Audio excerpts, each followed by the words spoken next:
রিক্সা শ্রমিক এবং ব্যাটারি চালিত যে যানবাহন তাদেরকে হঠাৎ করে তাদের যানবাহন নিষিদ্ধ করা হলো। ওবায়দুল কাদের সাহেব নিজেই বলেছেন তার হাতের যে ঘড়ি সেই ঘড়ির দাম অনেক দাম, অনেক মানুষ বলে 50 লাখ টাকা। তিনি যে সানগ্লাস পরেন সেটাও অনেক দাম, লক্ষ টাকা ছাড়িয়ে যাবে। যার সানগ্লাসের দাম এত, যার ঘড়ির দাম 50 লাখ টাকার উপরে, তিনি এই ব্যাটারি চালিত রিক্সাওয়ালা, এই রিক্সা আর এমনি যারা সাধারণ রিক্সাওয়ালা যাদেরকে তিনি নিষিদ্ধ ঘোষণা করলেন, তিনি কি এদের মর্ম বুঝবেন? উনি কি জানেন যে ওরা একবেলা খায় না 2 বেলা খায়?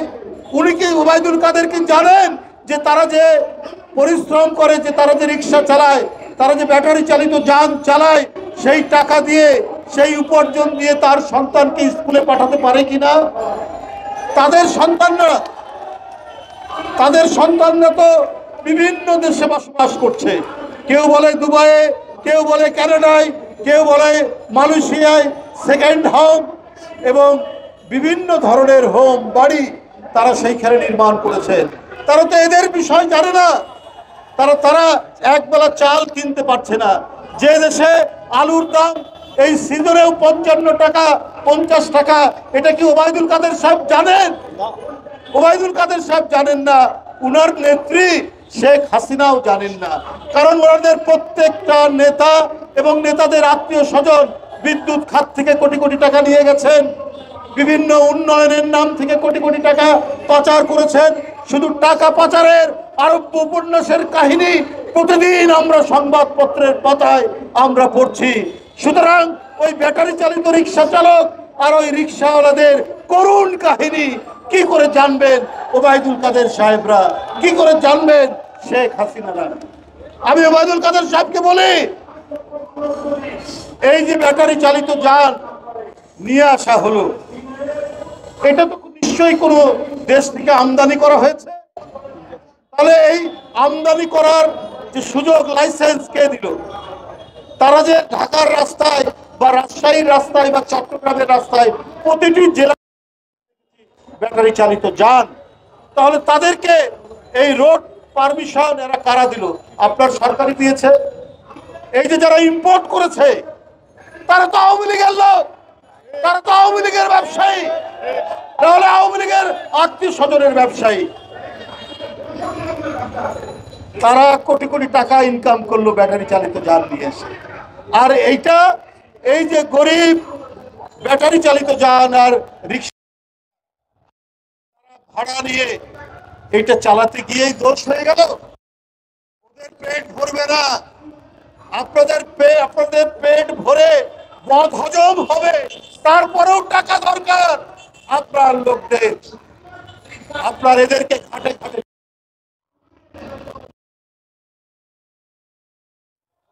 স্থানীয় যুবলীগ ছাত্রলীগকে এত ঘাটে ঘাটে টাকা দেওয়ার পর উপার্জন হয়, এইটা দিয়ে কোন রকমে চাল কিনে তাহলে ডাল কিনতে পারে না, আর ডাল কিনলে চাল কিনতে পারে না। আর এদের উপরেই আপনারা চালাচ্ছেন, এদের উপরেই আওয়ামী লীগের তরবারি মাথার উপর ঝুলছে। ওবায়দুল কাদের সাহেব গরিবের আহার কেড়ে নিয়ে, গরিবের ভাত কেড়ে নিয়ে আপনি রাজত্ব করবেন, আপনারা স্বর্গে বসবাস করবেন। ওই স্বর্গ থেকে আপনাদের বিদায় নিতেই হবে। ওই স্বর্গে আর বেশি দিন আপনারা বসবাস করতে পারে না। আপনার তরুণ শিক্ষিত ছাত্ররা অথবা অল্প আয়ের মানুষ হয়তো শেয়ার মার্কেটে তারা কিছুটা বিনিয়োগ করে। শেয়ার মার্কেটের আজ মাস ধরে এমন পতন হচ্ছে, ওই পতন থেকে আর মাথা তুলে দাঁড়াতেই পারছে না শেয়ার মার্কেট। আর এতে কে বেকার হচ্ছে? তরুণরা, যুবকরা, কোন রকমে যারা কিছু উপার্জন করে ওখানে বিনিয়োগ করেছিল, তারা সর্বশান্ত, তারা ফতুর।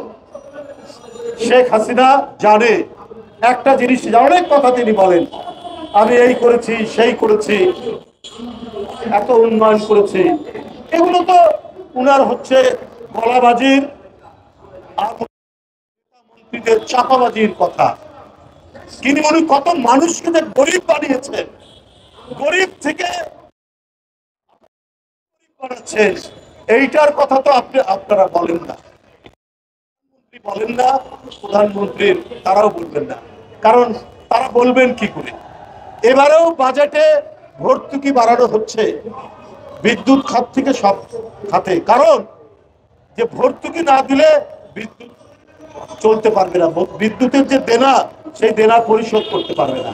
আইএমএফ থেকে শুরু করে আইএমএফ এবং অন্যান্য আর্থিক প্রতিষ্ঠান, আন্তর্জাতিক প্রতিষ্ঠান তাদেরকে শর্ত দিচ্ছে, শর্ত দেওয়ার পরেও তারা ভর্তুকি বাড়াচ্ছে।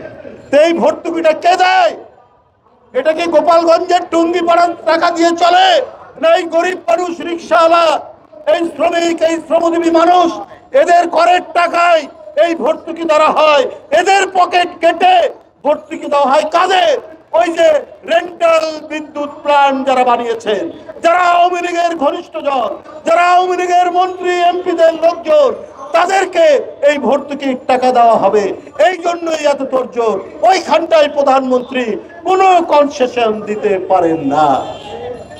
বন্ধুরা আমার, আজকের এই চা দিবসে আমি সেই সমস্ত মহান শ্রমজীবী মানুষ, চা শ্রমিক যারা আত্মাহুতি দিয়েছেন, আমি তাদেরকে শ্রদ্ধার সাথে স্মরণ করছি এবং তাদের আত্মদানের মধ্যে দিয়ে যে অধিকার আন্দোলনের যে পতাকা তিনি উড্ডয়ন করেছিলেন, তারা সেই শ্রমিকরা সেই পতাকায়, আমাদের প্রাণের পতাকা, সেই পতাকায় আমাদের গণতন্ত্র ফেরানো, মত প্রকাশের স্বাধীনতা, মানুষের আহার, মানুষের পেট ভরে খাওয়ার যে অধিকার, সেই অধিকার আন্দোলনের প্রেরণার পতাকা, আমরা সেই পতাকা ধরেই এগিয়ে চলব।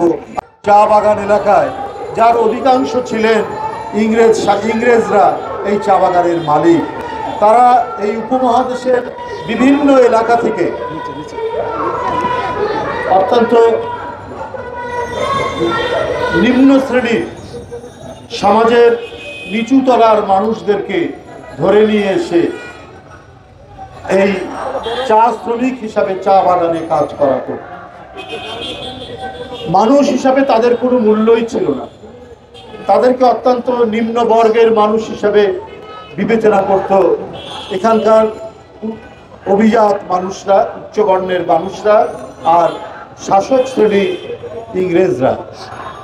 এদের নিপীড়ন, নির্যাতন এত তীব্র ছিল, সারাদিন কাজ করার পরে বাসায় এসে ঘুমানোর মতো একটা ছোট জায়গাও ছিল না।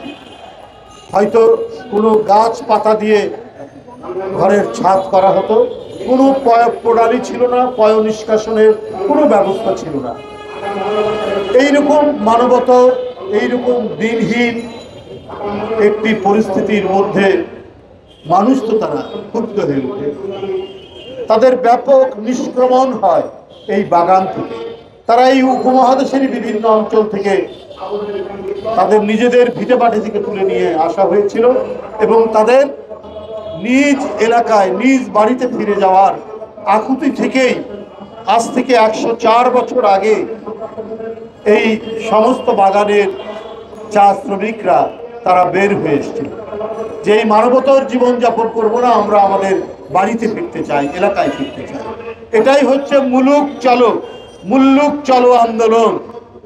এই আন্দোলন এত তীব্রতর হয়েছিল যে পায়ে হেঁটে তারা শত শত মাইল হেঁটে তারা করিমগঞ্জ স্টেশন, আসাম, তারা সিলেট স্টেশন, তারা শ্রীমঙ্গল রেলওয়ে স্টেশন, প্রত্যেকটি জায়গায়।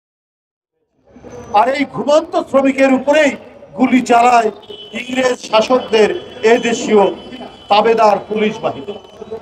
তাদের এই আত্মদানের মধ্যে দিয়ে অধিকার আদায়ের যে তীব্র আকুতি, যে আকাঙ্ক্ষা, আজও বাংলার আকাশে বাতাসে, আজও বাংলার নদী নালায় যে পানি প্রবাহিত হয়, সেখান থেকে এখনো তাদের সেই আওয়াজ বুঝতে যায়নি। আজও এদেশের মানুষ নিপীড়িত, আজও এদেশের মানুষ আজও এদেশের মানুষ একবেলা খাবার জন্য তার প্রাণান্তকর পরিশ্রম করতে হয়। বন্ধুরা আমার, সেদিনের সেই মুলুক চলো আন্দোলন যে শিক্ষা দিয়েছে, সে শিক্ষার উদ্বুদ্ধ হয়ে আজও নির্যাতিত নিপীড়িত শ্রমজীবী মানুষ আজকে আজও লড়াই করছে। এই যে দেখো পাশে একটি অনুষ্ঠান চলছে।